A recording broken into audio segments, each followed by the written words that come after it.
3, 2, 1. Sang August 3, ginlansar naton ang aton programa nga Medicine Plus. Programa nga magahatag sang libre nga maintenance medicines para sa hypertension kag diabetes.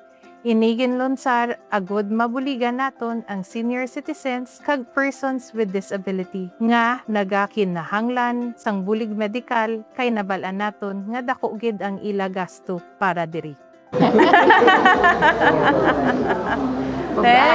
Pati nasyonal.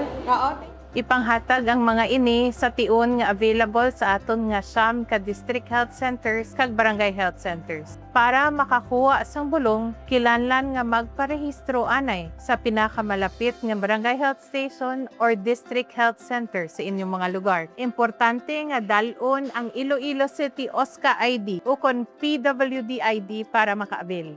Kung nagapakonsulta sa pribado o publiko man nga doktor, magdala sa pinakabag-o nga reseta para ma-validate sang aton medical officer sa aton nga mga health centers.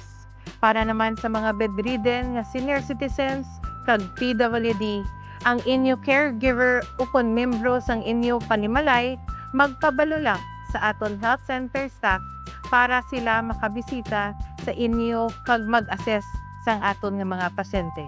Yari ang mga libre nga mga medicines.